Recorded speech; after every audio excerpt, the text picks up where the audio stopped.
Então, eu gostaria agora de passar a palavra para o Eduardo, né, minutos após o Eduardo. Então, parabéns pela iniciativa. Eu quero me congratular a todas as pessoas que compõem esse grupo extremamente seleto e dizer da pertinência do assunto agora para a gente poder conversar um pouco sobre esse assunto. Mas eu tenho, obviamente,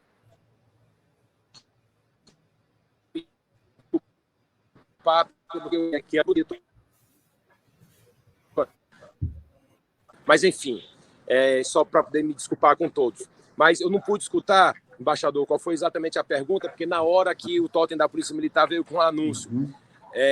Então, eu não escutei exatamente qual foi a pergunta para a gente poder começar aqui a fala em cima da bola que o embaixador rolou.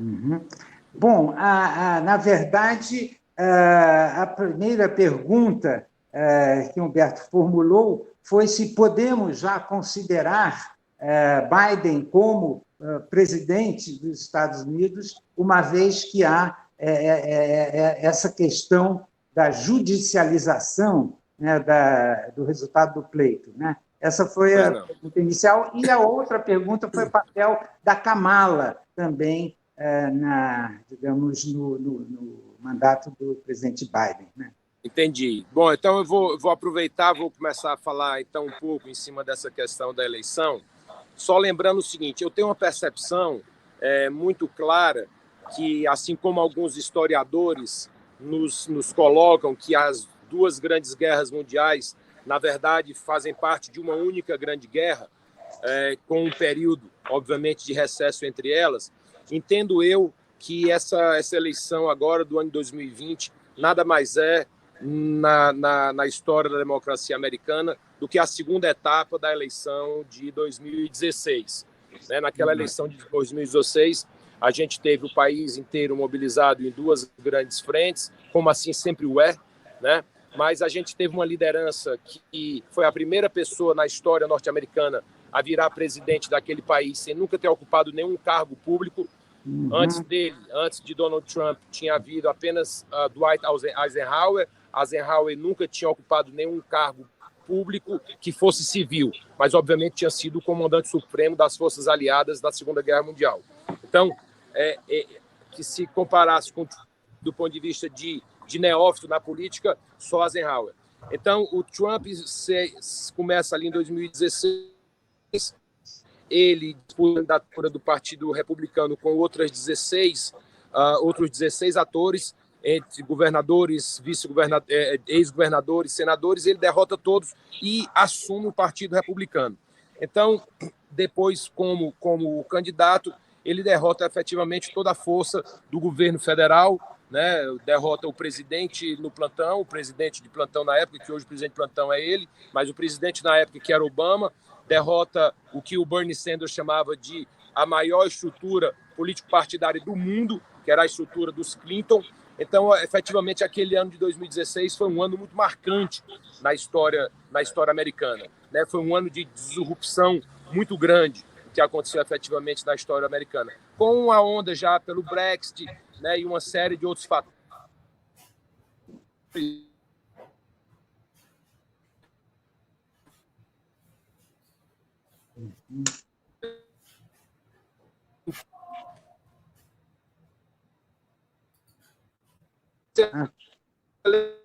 No ano de 2016, ela passa agora por uma segunda etapa, né, que é a etapa do ano de 2020, como eu falei, o mesmo ciclo eleitoral.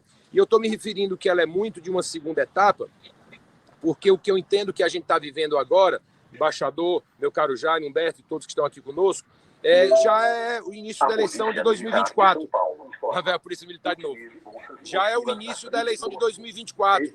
Então, eu entendo que a eleição de 2024 será também uma sequência dessa. Talvez, eu não sei se é o caso, mas talvez nós tenhamos, pela segunda vez na história americana, um presidente candidato novamente a uma eleição presidencial sem ser ele no cargo, né? Ou seja, na história americana, Trump é o 45º presidente, teve apenas um presidente, o presidente Grover Cleveland, que ele é considerado o 22º e o 24º presidente americano, porque ele foi o único presidente americano que foi um presidente americano de 2 mandatos, mas que não foram 2 mandatos consecutivos. Então, o que eu acho que a gente está agora em pauta, muito menos do que se o Trump efetivamente vai sair da Casa Branca no dia 20, vai assumir no dia 20 de janeiro, porque isso para mim está absolutamente já nítido, é nada mais, nada isso 24. Trump está fazendo com o que foi feito de maneiras diversas, né, de diversas outras maneiras, por grande parte da mídia, por grande parte de todo o público de celebridades de Hollywood, agora me falhou a memória, aquele que gosta de fazer os documentários e tal. Quando o Trump foi eleito, a primeira coisa que ele tweetou foi dizendo, eu coloco isso no meu livro, ele dizer, bom, ele só toma posse no dia 20 de janeiro, como é que a gente vai fazer para ele não tomar posse? Então, o processo do colégio eleitoral, eu estou falando que ele é um processo nos Estados Unidos, que ele é exatamente isso, ele não é um local que a gente tem a imagem no Brasil, que as pessoas se reúnem para decidir quem é o presidente, não. O colégio eleitoral nos Estados Unidos, ele é um processo, e esse processo, ele se iniciou agora, sempre na primeira terça-feira, aliás, sempre na terça-feira, depois da primeira segunda-feira do mês de novembro, que agora caiu do dia 3, e esse processo se encerra no início do mês de janeiro do ano que vem, quando o Congresso se reunir, todos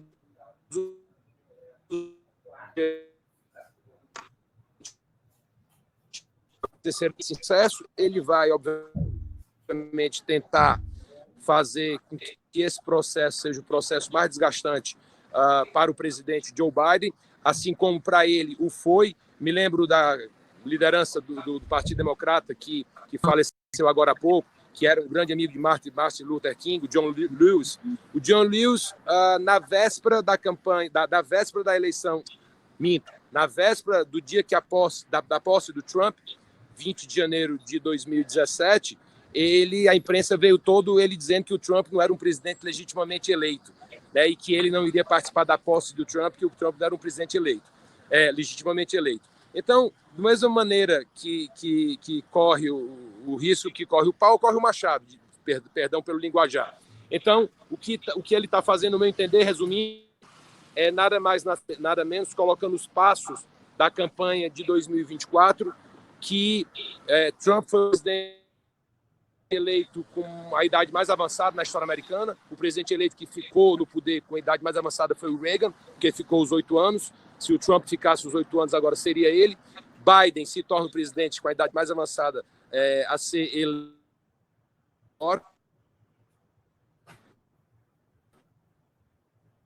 E pede, entre eles é de 4 anos, Trump venha a ser candidato no ano de 2024. É pouco provável que surja no Partido Republicano uma liderança que seja tão efetivamente marcante do que a do atual presidente americano. Então, repetindo, eu acho que simplesmente é o início da campanha de 2024. E aí, meu caro Humberto, se mais adiante a gente também puder falar um pouco sobre lideranças, eu acho que seria uma temática interessante, porque nós estamos nessa luta, você e eu, há mais de 20 anos, tentando formar lideranças no Brasil, lideranças de princípios, de valores, lideranças que entendam, né, efetivamente o ato de servir, né, e não como apenas um fortalecimento na luta pelo trono vazio das pretensões individuais que todos nós temos. Mas os Estados Unidos, esse bipartidarismo norte-americano, ele gerou, de uma maneira ou de outra, com maior ou menor intensidade, uma escassez de liderança daquele país que é algo gritante. E assim, eu peguei 7 pecados capitais, quando eu estava lá na gestão, morando em Washington, conforme você falou, morei 3 anos e meio em Washington, e pude participar de 2 anos bem intensos da gestão do presidente Barack Obama. E coloquei os 7 pecados capitais que eu entendia que eram da gestão dele, e um deles é esse.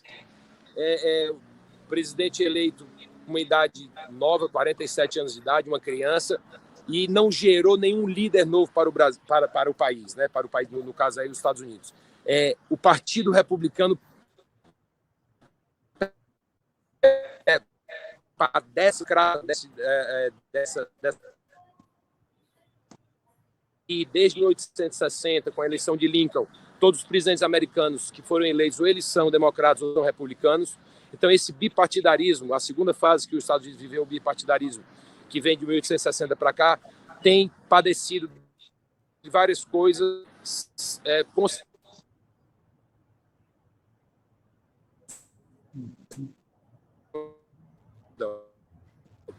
de herança para o país. Eu falo bipartidarismo, mas é fruto sempre da gente, né? As instituições, elas são os que são longevas, mas as instituições são feitas por pessoas. Então, desculpe aí se eu me alonguei um pouco nessa introdução. Fico grato mais uma vez pela atenção e a oportunidade de estar conversando aqui com um grupo tão seleto. Muito grato. Eu vou para a palavra. Obrigado. Eu agradeço aí, Eduardo, né, pelas essas reflexões, mostrando vínculos entre a eleição de 2020, como, em certo sentido, uma continuidade da eleição de 2016. Acho que faz muito sentido essa explicação apresentada pelo Eduardo, inclusive porque alguns consideram, né, o mandato de Biden, em certa medida, como um mandato de transição. Eu gostaria de abrir a palavra, talvez com uma primeira pergunta, ou uma dupla pergunta, e aí, na sequência, a gente passa a palavra aos conselheiros também, mas eu queria ouvir do Eduardo, de forma mais sucinta, talvez, sobre Kamala, porque é uma preocupação que a gente compartilha, eu e o Eduardo, sobre formação de lideranças, não é de hoje. E a Kamala, Eduardo, isso será que seja um apontamento de um novo perfil de liderança que possa surgir lá nos Estados Unidos e pela ressonância que tem a cultura americana mundo afora? Isso é uma aspiração também de algo interessante? Essa pergunta vem, inclusive, dos nossos participantes da internet, viu? Não é um mérito meu aqui essa criatividade, não, tá bom? Por favor, Eduardo. Humberto, ela sem dúvida é uma figura bastante carismática, né? É uma pessoa que tem um background, né, multicultural, vamos dizer assim, e que faz muito bem, né, ao país. Tem, obviamente, uma pessoa com o perfil dela, tudo que ela representa, é uma coisa que eu acho que, de certa maneira, todo mundo se sente ali um pouco representado, né? A gente só tem que... Isso não necessariamente vai fazer dela a próxima presidente, não necessariamente vai fazer dela a maior liderança do Partido Democrata após, vamos dizer assim, essa transição, se é que vai ser, de fato, uma transição, né? A gente tem que lembrar, por exemplo, do vice-presidente do Bush 43, né, que é o Bush pai, né, o Dan Quayle, né, que era um garotão, né, virou vice-presidente dos Estados Unidos, garotão, e depois não deu, obviamente, sequência a uma trajetória de sucesso do ponto de vista político. Se você me permite, Humberto, queria fazer assim embaixador, já me fizeram comentários bastante interessantes. Assim, eu gostaria de fazer, se possível, fosse 3 comentários com relação às abordagens que o Jaime fez, para tentar ilustrar um pouco aqui. Primeiro, assim, uma vez eu estava escutando aqui o pessoal, o que é o trumpismo, né? Eu tentei colocar o trumpismo em algumas palavras, né? Então eu entendo assim que o trumpismo é uma doutrina orientada para resultados, que consiste em um populismo econômico não ideológico. O Trump tem zero de ideologia, que coloca os Estados Unidos em primeiro lugar de modo extremamente pragmático. Ele é extremamente pragmático, objetivando, abre aspas, né, tornar a América grande outra vez e eternizar o dito excepcionalismo americano. Então essa foi uma definição que eu tentei criar para até me ajudar também a entender um pouco mais. Na eleição de 2016 eu uso essa definição no meu livro, do que é que eu entendo que era o trumpismo. E aí, obviamente, a opção dele pelo bilateralismo nada mais é do que uma expressão clara do pragmatismo dele, né? Ele entende que os Estados Unidos têm um poder de negociação maior do que qualquer outro país do mundo e ele quer exercer esse poder.